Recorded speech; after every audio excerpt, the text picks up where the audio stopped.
சங்கீத பகுதி 112வது சங்கீதம் 1வது வசனத்தை நாம் வாசிக்கலாம். சங்கீதம் 112. அல்லேலூயா.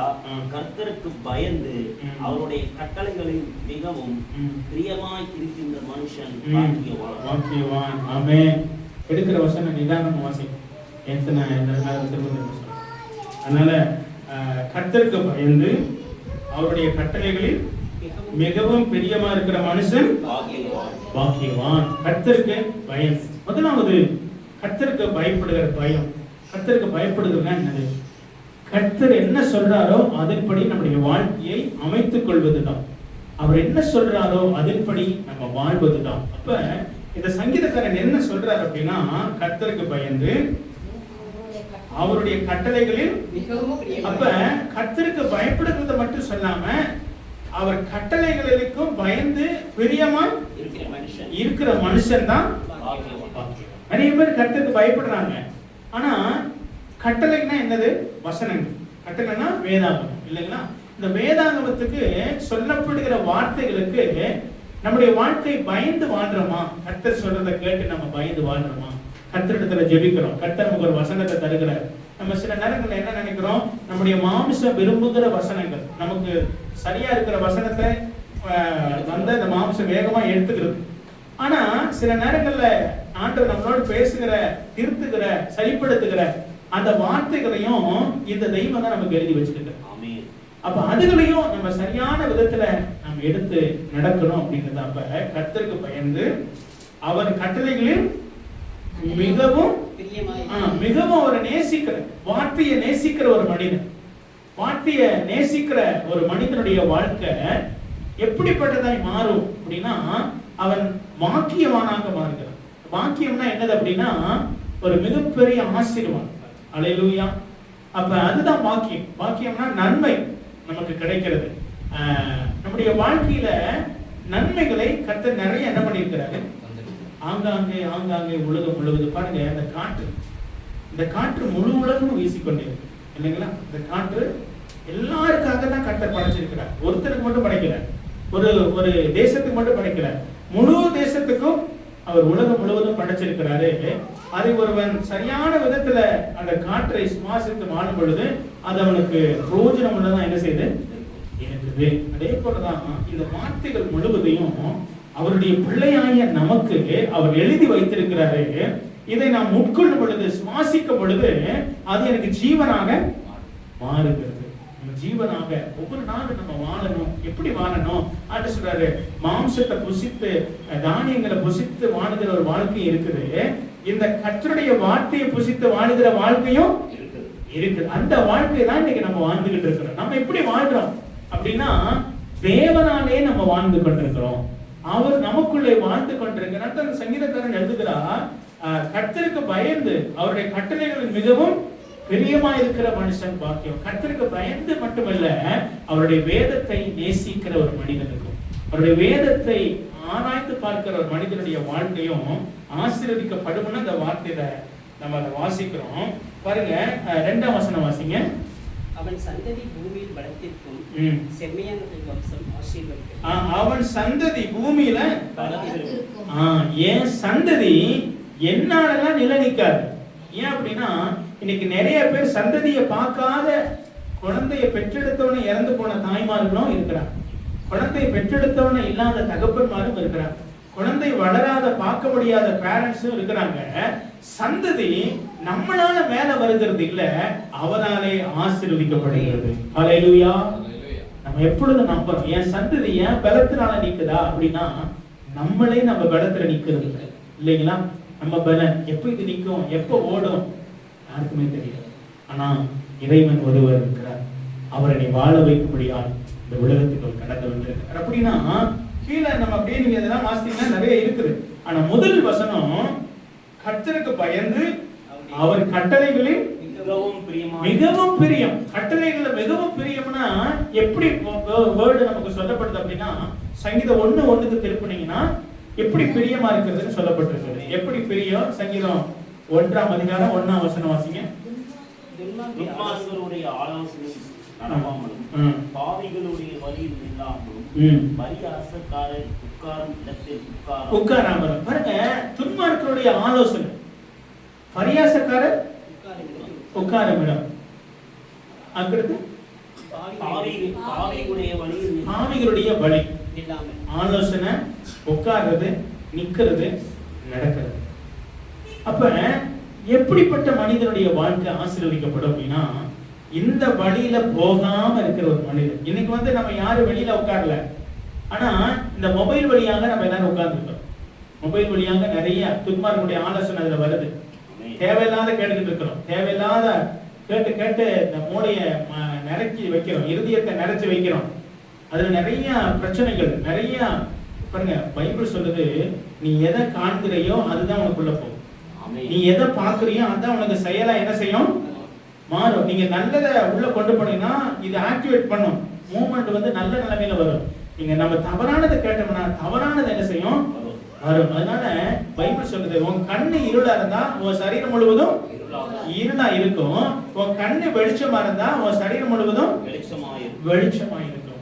அதனால ஆண்டுடைய வார்த்தை, கர்த்தருடைய வார்த்தையை நம்ம சரியா கேட்கணும். ஆண்டுடைய வார்த்தையை எதையோ ஒண்ணு பார்த்துட்டு என்ன செய்யக்கூடாது, இருக்கக்கூடாது. தேவையில்லாத பார்த்துட்டு உட்கார்ந்தோம்னா நம்முடைய வாழ்க்கை வெறுமையான வாழ்க்கை. அப்ப வசனம் சொல்லுது, கர்த்தருக்கு பயந்து அவருடைய கட்டளைகளில் மிகவும் பிரியமா இருக்கிற மனுஷன். அப்படின்னா அந்த பிரியமா இருக்கிற மனுஷன் எங்க இருக்க மாட்டான் அப்படின்னா, துன்மார்களுடைய இருக்கிற அந்த ஆலோசனை, உட்கார்ற இடம், அந்த இடத்தின் வழியாக அவன் நடக்க மாட்டான்.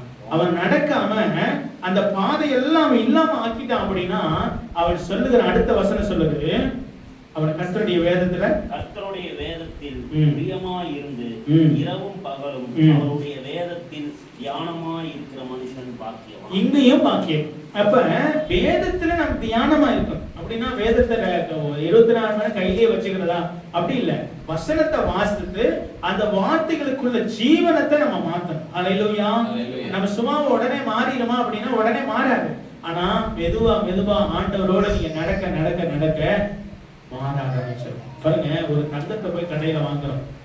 அந்த கடையில வாங்கும் பொழுது அவன் செய்கூலி சேதாரம்னு சொல்லி கொடுக்குறான். அதுக்கு தகுந்த விலையை கொடுத்து நம்ம வாங்கிட்டு வரோம். அதே தங்கத்தை நல்லா பார்த்து எல்லாம் வாங்கிட்டு வரோம், எதுவுமே இல்லை. திரும்ப அதே தங்கத்தை கொண்டு போய் அவன் கிட்ட கொடுக்குறோம். அவன் இப்ப எப்படி வாங்குவான்?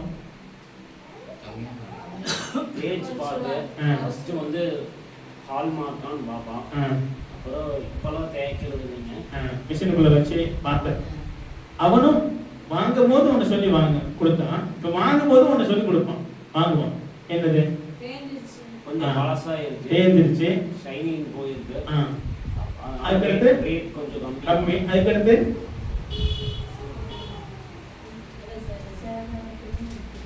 இல்ல சேதாரம் இன்னி ரேட்டு கொஞ்சம் குறைஞ்சு. அது சரி, வேற ஏதாவது மெயினா ஒண்ணு இருக்கு, சொல்லுங்க பார்க்கலாம்.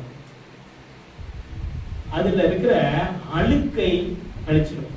இந்த அழுக்கு இருக்கும். நம்ம என்னதான் தங்கத்தை எங்க வச்சிருந்தாலும் அவன் அப்புறம் நம்ம கொடுக்கும் போது எப்படி கொடுக்குறான், செய்கூலி சேதாரத்தோட வாங்குறான். ஆனா திரும்ப அவன்கிட்ட போய் கொடுக்கும் பொழுது நீ என்ன தங்கத்தை எப்படி வச்சிருந்தாலும் சரி அவன் செய்வான். அவன் இந்த அழுக்குக்காக சில காரியங்களுக்காக கழிச்சுட்டு தான் மீதி தங்கத்தை. அப்ப பாருங்க, ஒரு தங்கத்துக்கே அந்த நிலைமை அப்படின்னா, ஆண்டவர் நம்மளை தங்கத்தினும் மேலாக வைத்திருக்கிற நம்ம லைஃப அவர் எப்படி பார்ப்பார்? அவர் எப்படி தன் கையில வாங்கி கொள்வார்? அவர் திரும்ப ரத்தத்தினால கொடுத்திருக்கிறார். இந்த ரத்தத்தினால நம்மளை சுத்திகரித்திருக்கிறார். இந்த ரத்தத்துல அழுக்கு எதுவும் இல்லை, இந்த ரத்தத்துல குற்றம் எதுவும் இல்லை. ஆனாலும் நம்மளை அவர் எப்படி நிறுத்த பார்ப்பார்? அவர் நிறுத்த பார்க்கும்போது இவன் எனக்கு பயப்படுகிறானா அப்படின்ற அது அவருக்குள்ள பார்ப்பார். என் கட்டளையின்படி இவன் நடந்திருக்கிறானா அப்படின்றத அவர் பார்ப்பார். தங்கத்தை அப்படியே இந்த கடையில தான் வாங்கினங்க, இந்த விலைக்கு தான் வித்தோம் அப்படியே அவன் எடுத்துக்கிறதே கிடையாது. அவன் அதை பரிசோதித்தான் அதை எடுத்துக்கொள்கிறான். எடுத்துட்டு அந்த தங்கத்தை அப்படியே போய் ஷோகேஸ்ல வைக்கிறது இல்ல, அதை மறுபடியும் அக்னியிலிருந்து எடுத்தானே அதே அக்னிக்கு திரும்ப அனுப்புகிறான். அவன் அனுப்பி அவன் மறுபடியும் விரும்புகிற ஒன்றுக்கு அதை மாற்றுகிறான். அப்படின்னா இன்னைக்கு உங்களை என்னையும் இந்த ஆண்டவர், இந்த பரிசுத்த ஆவியானவர் நம்மளை அப்படியே வைத்துக்கொண்டே அப்படியே காலங்களை ஓட்டுகிற ஆண்டவர் அல்ல. நம்மளையும் உருவாக்குறது சித்தம் உள்ளவராக இருக்கிறார். அல்லேலூயா. நாம் உருவாக்கப்படணும். எப்படி உருவாக்கப்பட முடியும்? இப்பதானே ஆண்டவரே கொஞ்சம் உபத்திரவத்திலிருந்து வெளியே வந்திருக்கிறேன், மறுபடியும் எனக்கு ஒரு பிரச்சனை வருதே ஆண்டவரே அப்படின்னா என்ன அர்த்தம்? அந்த தங்கம் மறுபடியும் தன்னுடைய நெருப்புக்கு போகுது, அது மறுபடியும் ஜொலிந்து அது நல்ல நிலைமையில மாறுவது. அல்லேலூயா. இன்னைக்கு நம்ம ஒவ்வொருவரும் அப்படிதான், ஒவ்வொரு உபத்திரவப்பட்டது நல்லது, அதனால் அப்படி பிரமாணங்களை கற்றுக்கொண்டேன். அல்லேலூயா. உபத்திரவப்படும் பொழுது, வேதனைகள் வரும் பொழுது ஆண்டவரோட்டு விலகிடக்கூடாது. ஆண்டவரே நீர் எனக்கு என்னத்தை காண்பிக்கிறீர், என்னத்தை சொல்லுகிறீர்? நம்ம சொல்றாரு, கர்த்தருக்கு பயப்பட மனுஷன் மட்டுமல்ல, அவருடைய கட்டளைகளுக்கு வேதத்துக்கு பயந்து நடக்கணும். பயந்து நடக்கிறதுனா என்னது? நடுங்கிக்கிட்டே வர்றதில்லை, ஐயோ அப்படின்னு இல்ல. பயந்து நடக்கிறதுனா இத்தனை மணிக்கு ஆராதனை, இத்தனை மணிக்கு வரணும், இந்த காரியத்துல சொல்லப்பட்டிருக்கு, நேசின்னு சொல்லப்பட்டிருக்கு, சபையில நில்லுன்னு இருக்கு, ஜெபின்னு இருக்கு, ஏகப்பட்ட காரியம் இருக்குது. அதுல எல்லாத்துலயும் நம்ம பங்குள்ளவர்களாக நம்ம வாழணும். ஒருத்தருக்கு ஒருத்தர் நேசின்னு இருக்கு, ஒருத்தருக்கு ஒருத்தர் விட்டு கொடுன்னு இருக்கு, கணவன் மனைவியா சேர்ந்துருன்னு இருக்கு, சண்டை போடாம இரண்டு இருக்கு, விட்டு கொடுத்து வாழுன்னு இருக்கு, அன்பா. இதெல்லாம் தான் கர்த்தருக்கு பயப்படுற பயம்.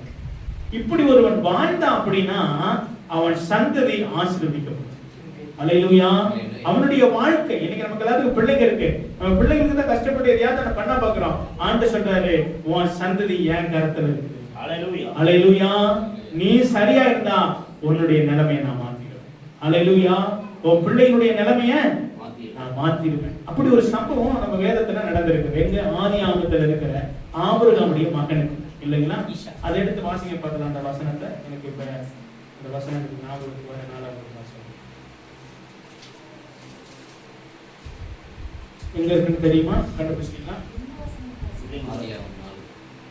ஆதியாகமம் 4 சொல்லவே இல்லையே, நீங்க கண்டுபிடிச்சிருக்கேன்னு அதான் நீங்க கண்டுபிடிங்க. சரி பரவாயில்ல, நானே சொல்றேன். ஆதியாகமம் 26ஆம் அதிகாரம். நான் என்ன சொன்னேன்னா, ஆபிரகாமுடைய மகனுக்கு ஆண்டவர் ஒரு காரியத்தை அவர் வைத்திருக்கிறார். கர்த்தருக்கு பயந்து ஒரு நடக்கும்போது அன்று ராத்திரியிலே கர்த்தர் அவனுக்கு தரிசனம். இருங்க, நான் என்னன்னே சொல்லலையே. இருங்க, 26ஆம் வசனம் 26:1 வாசிங்க. ஆபிரகாமின் நாட்களில் உண்டான பஞ்சத்தை அல்லாமல் பின்னும் ஒரு பஞ்சம் தேசத்தில் உண்டாயிற்று. போதும் பாருங்க, ஆபிரகாம் இருந்த நாளை முடிஞ்சு இப்ப அவன் மகன் வாழுகிற ஒரு காலத்துல அதே பஞ்சம் போராட்டம் அது வந்திருக்கும் பொழுது ஒரு சம்பவம் நடக்குது. தொடர்ந்து வாசிங்க. 26:1. ஆதியாகமம் 26:1. அப்பொழுது ஈசாக்கு பெலிஸ்தருக்கு ராஜாவாகிய அபிமெலேக்கினிடத்தில் கேராருக்கு போனான்.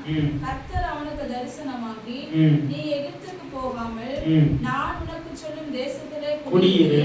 பாருங்க, அவர் சொல்றாரு பஞ்சம் வந்துருச்சு, இப்ப அந்த ராஜா கிட்ட போலான்னு ஈசாக்கு நினைக்கிறாரு. அதையெல்லாம் ஆண்டவர் பாக்குறாரு. அவன் அமிலேக்கிற கேராருக்கு அவன் போயிட்டான். 2வது வசனம் சொல்லுது, கர்த்தர் அவனுக்கு தரிசனமாகி, நீ எகிப்துக்கு போக கூடாது, நான் சொல்ற இடத்துல நீ குடியிரு, இந்த தேசத்தில் வாசம் பண்ணு, நான் உன்னோடு கூட இருந்து உன்னை ஆசீர்வதிப்பேன், நான் உனக்கு உன்னை சந்ததிக்கு இந்த தேசங்களை ஆவையும் தந்து தகப்பனாகிய ஆபிரகாமுக்கு நான் இட்ட ஆணையை நிறைவேற்றுவேன். 4வது வசனம், ஆபிரகாம் என் சொல்லுக்கு கீழ்ப்படிந்து என் விதிகளையும் என் கற்பனைகளையும் என் நியாயங்களையும் பிரமாணங்களையும் கை கொண்டபடியினால். போதும், அதுதான் ஞாபகம் வந்துச்சு. பாருங்க, ஈசாக்குக்கு பஞ்சம், வாழ்றதுக்கு சூழ்நிலை நல்லா இல்லை. ஆனா இவன் ஒரு இடத்தை சூஸ் பண்றான், அந்த ராஜா கிட்ட போலான்னு அவன் நினைக்கிறான். ஆனா கர்த்தர் அவனுக்கு தரிசனமாய் சொல்றாரு, நீ பஞ்சம் கஷ்டம் எப்படி வாழ போற நீ நினைக்காத, நீ இந்த தேசத்துல இரு, நான் உன்னை வாழ வைப்பேன். எப்படி வாழ வைக்கிறது?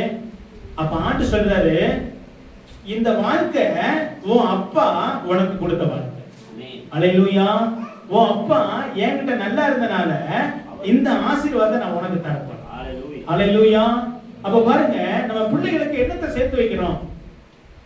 ஆண்டவருடைய சமூகத்துல நம்முடைய வாழ்க்கை ஒழுங்கா இருந்து வாழ்ந்தோம்னா, அத பிள்ளைகளுக்கு வச்சுட்டு போனோம்னா, ஆண்டவர் பாப்பாரு, இவன் கடவுளுக்காக வாழ்ந்தானே, இவனுடைய லைஃப் இப்படி எல்லாம் இருந்துச்சு, அதை எல்லாத்தையும் பார்த்து தான் நம்முடைய பிள்ளைய ஆசீர்வதிக்கணும். அல்லேலூயா. இது வேதத்துல இருக்கு. இந்த வேதத்துல அந்த 4-5 வசனம் மறுபடியும் 4வது வசனம் வாசிங்க. ஆபிரகாம் ம். என் சொல்லுக்கு கீழ்ப்படிஞ்சு என் விதிகளையும் விதிகளையும் கற்பனைகளையும் நியமங்களையும் என் பிரமாணங்களையும் கை கொண்டபடி ஒண்ணு கூட கிடையாது. எங்கிட்ட திரும்பினாலும் கர்த்தர் என்ன சொன்னாரோ எல்லாத்துக்கும் கீழ்ப்படிச்சார், எல்லாத்தையும் செஞ்சார், வேதத்தை நேசிச்சார், கடவுளை நேசிச்சார், அவர் சொல்றபடி நடந்தார், ஒண்ணு கூட தனக்காக மாட்டார். இன்னைக்கு இந்த ஸ்டேட்மெண்ட்ல நம்ம எல்லாத்தையும் நிறுத்துவோம். நம்ம இப்ப எப்படி வாழ்றோம்? அப்படி வாழ்றோமா? நான் சொல்றேன், இப்படி வாழ்ந்துட்டோம்னா உங்க பிள்ளைய ஆண்டவர். ஆமென். அல்லேலூயா. அல்லேலூயா. பிள்ளைய ஆண்டவர் போஷிப்பார். பிள்ளைக்கு தான் நம்ம எதையாவது செய்ய பார்க்கிறோம். ஒரு வீடு வாங்க பார்க்கிறோம், ஸ்கூல்ல படிக்க வைக்க பார்க்கிறோம், நல்ல ட்ரெஸ் வாங்க பார்க்கிறோம், நல்ல சாப்பாடு வாங்க பார்க்கிறோம். ஆனா ஒரு நேரம் ஆபிரகாமே இல்ல, அவன் சாப்பாட்டுக்கு வழி இல்லாதவன் நின்றுட்டு இருக்கிறான், வாழ்றதுக்கு வழி தெரியாம நின்றுட்டு இருக்கிறான். ஆனா ஆண்டவர் அவனுக்கு ஒரு வழியை ஏற்படுத்தி கொடுக்கிறார். அல்லேலூயா. அல்லேலூயா. பாருங்க, நம்ம சம்பாதிக்கிற சொத்து எல்லாம் ஒரு நாள் இல்லாம, ஆமென். ஆனா நீங்களும் நானும் கடவுளுக்காக எடுக்கிற உடன்படிக்கை ஸ்டெப் எல்லாமே நமக்காக கூட நீங்க எடுக்கலாம். ஆண்டவர் அந்த சந்ததிக்காக அதனுடைய பிரதிபலனை தருவார். அல்லேலூயா. நீங்க எல்லாரும் ஆண்டவருக்காக நில்லுங்க. உங்க லைஃபை உங்களுக்காக மாத்துங்க. ஆண்டவர் பாப்பாரு, அவன் எனக்காக வாழ்ந்தான்னு சொல்லி அவனுடைய சந்ததியை ஆசீர்வதிக்கும். அல்லேலூயா. அதான் இந்த இடத்துல எழுதப்பட்டிருக்குது. அவன் அப்படிதான் அவன் வாழ்ந்திருக்கான். அப்ப வாழும் பொழுது பஞ்சம் என்ன நிலைமை இப்படி நினைக்கும் பொழுது, இப்ப 6ஆம் வசனம் சொல்லுது, 6 வாசிங்க. ஈசாக்கு கோரானிலே கேராரிலே பாருங்க, ஆபிரகாம் கர்த்தருடைய சத்தத்தை கேட்டு வாழ்ந்தாரு. இப்ப மகனும் கர்த்தருடைய சத்தத்தை கேட்டு பழகின மகனா மாறிட்டான். அல்லேலூயா. அல்லேலூயா. இருக்கீங்களா? அல்லேலூயா. பாருங்க, நீங்க மட்டும் ஜெபிக்க கூடாது, பிள்ளைக்கும் ஜெபம் பண்ணி சொல்லி கொடுக்கணும். அல்லேலூயா. நீங்க மட்டும் எல்லா விதத்திலையும் நேரத்துக்கு வருகிறத நீங்க பழகுனீங்கன்னா பிள்ளைங்க வந்துடும். நீங்க கொடுக்க பழகி கொடுக்கணும், ஜெபிக்க பழகி கொடுக்கணும், வேதத்தை வாசிக்க பழகி கொடுக்கணும், நல்ல ட்ரெஸ்ஸை போட்டுட்டு வர பழகி கொடுக்கணும், சபைனா இப்படி இருக்கணும், வீடுனா இப்படி இருக்கணும், எல்லாம் பழகி கொடுங்க. ஆபிரகாம் இல்லாட்டினாலும் ஈசாக்கால கர்த்தருடைய சத்தத்தை கேட்டு வாழ்ந்த முடியும். அல்லேலூயா. நம்ம பிள்ளைங்க நாம இல்லாட்டினாலும் இந்த தேவனிடத்துல ஜெபம் பண்ணி வாங்க பாருங்க. அல்லேலூயா. அப்ப ஜெபம் பண்ணா கர்த்தர் கொடுத்தாரே, நம்ம சொல்லணும், நீயே ஜெபம். நம்ம இருக்கிற உயிரோடு இருக்கிறதுக்குள்ள அவனையே ஜெபம் பண்ணி அந்த சத்தத்தை கேட்கிற இடத்துக்குள்ள நம்முடைய லைஃபை கொண்டு போயிடும். அல்லேலூயா. நம்மளும் சினிமா பார்த்துட்டு நம்மளும் பார்த்த வீட்டுல கேட்டுக்கிட்டு உட்காந்துருந்தோம்னா அவனும் அதில் தான் உட்காந்துருப்பான். நம்ம போன பிறகு அதில் தான் உட்காந்துருப்போம். வாழ்க்கை முன்னேற ஏன் அப்படின்னா நம்ம ஒரு வழியை காட்டுகிற ஒரு தேவனை பின்பற்றுகிறோம். அல்லேலூயா. வழி இல்லாத தேவன் அல்ல, வழி காட்டுகிற ஒரு தெய்வம். அல்லேலூயா. இப்ப ஆபிரகாம் இல்ல, ஆனா ஈசாக்குக்கு இந்த ஆண்டவர் வழியை காட்டுகிறார். வழி காட்டுறாரா? வாழ்றதுக்கு ஒரு வழியை காமிச்சு கொடுக்கும், எப்படி வாழணும். ஏன்? கர்த்தருக்கு பயந்து அவர் கற்பனையின்படி நடக்கிற மனுஷன் பாக்கியமான என்ன அர்த்தம்? இதுதான் பாக்கியம். நம்ம போனாலும் நம்ம சந்ததிக்கு வழி திறக்கும். நம்ம இருக்கும்போது நம்முடைய சந்ததிகள் மேல எழுப்பிடுவாங்க. அதனால 2ஆம் வசனம் வாசித்தோம், அவன் வம்சம் பூமியில வளர்த்து ஆசை. எப்படி நம்ம வளர்த்திருக்கோம்? நம்ம பலத்தினால மேல வந்துருவானா? கர்த்தருடைய பலன் வாசலை திறக்கும். அல்லேலூயா. ஆண்டுடைய பலம் நமக்கு முன்னாடி இருக்கிற செங்கடலை திறந்துரும். அல்லேலூயா. அவருடைய பலம் எரிகோ கோட்டைகளை தகர்த்துரும். அவருடைய பலம் சிங்கத்தின் மேலும் விரியன் பாம்பு மேலும் அப்படியே நடக்க பண்ணும். நமக்கு முன்னாடி இருக்கிற பிரச்சனைகளை தாண்டி போக அவருடைய பலம். சிங்கத்தையும் பாம்பையும் நம்ம மிதிக்க முடியுமா? அந்த பலன் நமக்கு இருந்தா மட்டும்தான் அதை துரத்த முடியும். அல்லேலூயா. அப்ப அந்த பலன் எங்க இருக்குதுன்னா, நான் கர்த்தருக்கு பயப்படுகிற பயத்துல இருக்குது. அல்லேலூயா.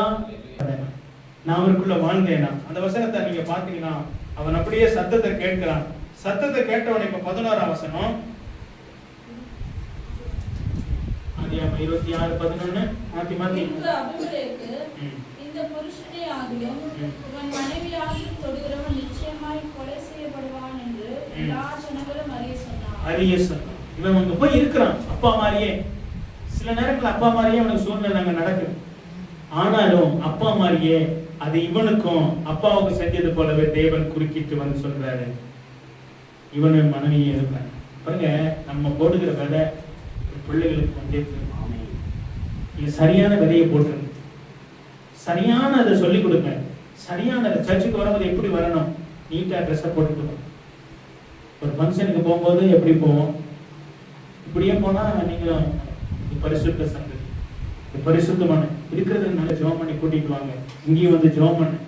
இதெல்லாம் கர்த்தருக்கு பயப்படுகிற பயம். அதெல்லாம் ஆபிரகாம் ஈசாக்குக்கு விளைச்சனால, ஈசாக்கு இல்ல தெய்வம் இருக்கிறார். ஹல்லேலூயா. ஈசாக்கு ஆண்டவர் நடக்கத்தக்க பழக்கத்தை கொடுத்தவன. 12ஆம் வசனத்தை வாசிங்க. ஈசாக்கு அந்த தேசத்திலே விதை விதைத்தான். கர்த்தர் அவனை ஆசீர்வதித்ததனால் அந்த வருஷத்தில் 100 மடங்கு பலன் அடைந்தான். பஞ்ச காலத்துல 100 மடங்கு விளைய செய்கிறது தெய்வம் தான். ஹல்லேலூயா. என் சம்பாத்தியத்தை பெருகப்படுகிறது தெய்வம் தான். அந்த நிச்சயம் உங்களுக்குள்ள எப்பவுமே. ஹல்லேலூயா. என்னை வாழ வைக்கிறது தெய்வம் தான். ஏன் அப்படின்னா அவர் சத்தத்தை நான் கேட்டு பழகிட்டேன் அப்படின்னா என் கையில இருக்கிற விதைய நான் விதைக்கும் பொழுது அவர் 100 மடங்கு தருகிறார். ஹல்லேலூயா. அவர் 100 மடங்கு தருகிறார். அது மட்டும் இல்ல, 13ஆம் வசனம், அவன் ஐஸ்வர்யவானாகி வர வர விருத்தி அடைந்து மகா பெரிய. பாருங்க, அவருடைய நிலைமை எல்லாம் சேஞ்ச் ஆகும். எப்படி சேஞ்ச் ஆச்சு அப்படின்னா அவன் சத்தத்தை கேட்டான், கர்த்தர்ல நடந்தான், கர்த்தர் சொன்னதை செய்தான். அது மட்டும் இல்ல, ஆபிரகாமுடைய ஆசீர்வாதம் ஈசாக்குக்கு வந்தது. ஹல்லேலூயா. இன்னைக்கு நம்மளுடைய ஆசீர்வாதம் நம்முடைய பிள்ளைக்கு வரும். ஹல்லேலூயா. நம்ம ஆண்டுடைய சத்தத்தை கேட்கணும், நம்ம ஜெபிக்கணும், நம்ம சரியாகணும். அதனால தான் ஆண்டவர் சொல்றாரு, கர்த்தருக்கு பயந்து அவர் வழிகளில் நடக்கிறவன் அவருடைய வழியில நடக்கணும். துன்மார்களுடைய ஆலோசனை, பாவிகளுடைய வழி, பரியாசக்கார உட்காரம் யாரும் உட்கார்றது இல்ல. ஆனா செல்ல நிறைய வந்துகிட்டு இருக்குது. டெக்னாலஜி மாறி இப்ப வந்து பாத்தீங்கன்னா நவீன உலகமா மாறிடுச்சு. நவீன உலகம். வீட்டுல இருந்து இங்க இருந்து எல்லாத்தையும் பார்க்க முடியும். செல்ல உட்கார்ந்துக்கிட்டு 4 ரூம்லயும் 4 மூலையில இருந்து 4 டைரக்ஷனை பார்க்க முடியும் இல்லைங்களா? 360 கேமரா மாதிரி 4 மூலையில. ஒருத்தர் அமெரிக்கா பத்தி பாத்துக்கிட்டு இருப்பாரு, ஒருத்தர் சிங்கப்பூரை பார்ப்பாரு, ஒருத்தர் அங்க பார்ப்பாரு, ஒருத்தர் இங்க. உலகம் கையில இருக்குது. ஆனாலும் இன்றைய கடவுள் நம்மளோட இருக்கிறார். வசனம் சொல்லுது, அந்த வழியில இல்லாம இரவும் பகலும் கர்த்தருடைய வேதத்துல பிரியமா இருந்து தியானமா இருக்கிற மனுஷன் பாக்கியவான். இப்ப சங்கீதம் 1-2 வாசிங்க. துன்மார்க்கருடைய ஆலோசனை வழியில் நடவாமலும் பாவிகளுடைய வழியில் நில்லாமலும் பரியாசக்காரர் உட்காரும் இடத்தில் உட்காராமலும் கர்த்தருடைய வேதத்தில் பிரியமாய் இருந்து இரவும் பகலும் அவருடைய வேதத்தில் தியானமாய் இருக்கிற மனுஷன் பாக்கியவான். பாக்கியவான். இரவும் பகலும் தியானமா இருக்கணும், ஆண்டவரோடு நடக்கணும். அந்த மனிதன் பாக்கியவான். அவனுடைய நிலைமை எல்லாம் மாறும். ஹல்லேலூயா. நம்முடைய நிலைமை மாறணுமா? நம்ம ஜெபிக்கணும். நம்முடைய நிலைமை மாறணுமா? அவருடைய வழியில நடக்கணும். கர்த்தருக்கு பயந்து, கட்டளைக்கு ஐயோ ஓய்வு நாள் ஆயிடுச்சு, நாளைக்கு ஒரு சனிக்கிழமையே நம்ம எல்லாம் ரெடி ஆகணும். அதுதான் கர்த்தருக்கு பயப்படுகிற பயம். எத்தனை மணிக்கு எந்திரிக்கணும்? நேரத்தில் எந்திரிச்சு நேரப்பட வேலையில கர்த்தரை நோக்கி பார்க்கணும். அதுதான் எல்லா நேரமும் நம்ம நடக்கணும். நம்ம நடக்கணும். பார்த்தீங்கன்னா ஞாயிற்றுக்கிழமை சனிக்கிழமையில பார்த்தீங்கன்னா 12 மணிக்கு தான் படுப்பேன்.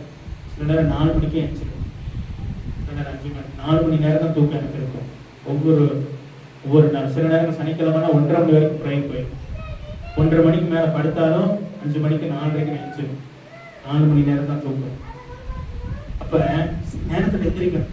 நேரத்தில் எந்திரிச்சு ரெடியாகி பிள்ளைங்க கர்த்தருடைய ஆலயத்துக்கு நம்ம வரணும். அதுவும் உங்களுக்கு வருகிற பெனிஃபிட்.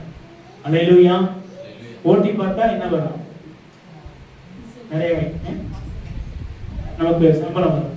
அது போல இயேசுடைய ஆண்டுடைய சமூகத்துக்கு நம்ம நேரத்துல எழுப்பி எல்லாம் செஞ்சோம்னா அதுக்குரிய ரிவார்டும்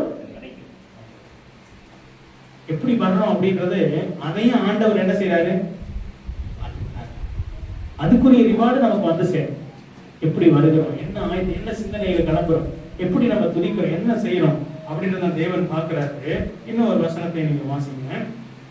சங்கீதம் 130 7-8 வாசிங்க. சங்கீதம் 130 7-8.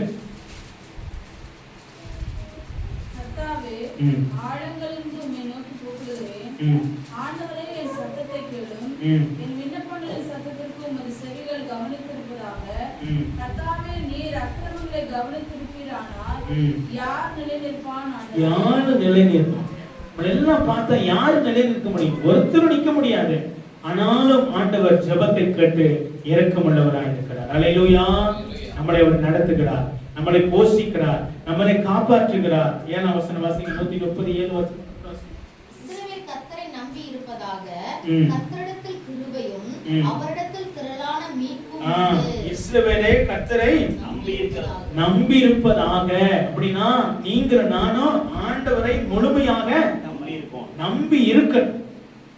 எப்படி நடக்க ஆண்டவரே, என்ன செய்ய ஆண்டவரே அப்படிலாம் நம்ப வேணாம். நம்புங்க, என் ஆண்டவர் விடுவிக்கிறவர். அல்லேலூயா. என் ஆண்டவர் சுகம் கொடுக்கிறவர், என் ஆண்டவர் போஷிக்கிறவர், என் தகப்பன் என்னை காப்பாற்றுகிற ஆண்டவர். நம்பி இருங்க. அதனால தான் அவர் சொல்றாரு, இஸ்ரவேலே கர்த்தரை நம்பி இருப்பதாக, கர்த்தரிடத்தில் கிருபையும் அவரிடத்துல திரளான மீட்பும் இருக்கு. என்ன இருக்குது? கிருபையும் மீட்பும் அவரிடத்துல. கிருபைனா என்னது? அதான் கிருபை என்பது நம்ம கொஞ்சம் மாறும் பொழுது, இன்னைக்கு எழுப்பும் போது ஜெபிக்கலையா, அந்த கிருபை வந்து கொஞ்சம் பார்த்து, ஓ நீங்க ஜெபிக்க முடியல, சரி இருக்கட்டும், நாளைக்கு கொஞ்சம்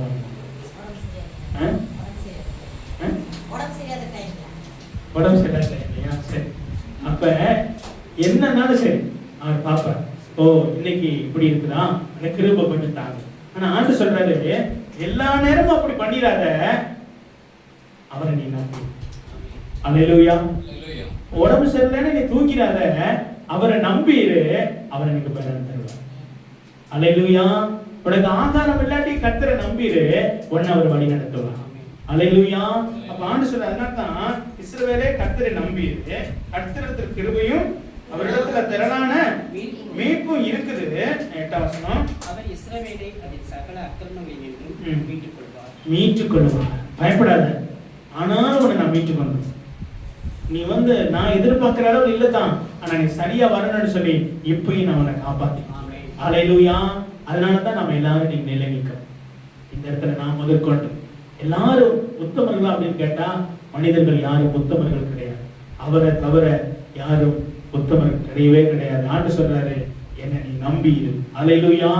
நம்ம கர்த்தரை நம்பி இருக்கணும். முதலாவது கர்த்தருக்கு பயப்படணும், இரண்டாவது கர்த்தருடைய சத்தத்தை கேட்கணும், மூணாவது கர்த்தரை நம்ப.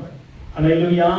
நம்ம நம்பி இருந்தோம்னா அவரிடத்துல திரளான மீட்பு இருக்குது, அவரிடத்துல திரளான வழி நமக்கு இருக்குது. மீட்புனா என்னதுன்னா, என் வாழ்க்கையை நடத்துவதற்கு அவரிடத்துல நிறைய வழி இருக்குது.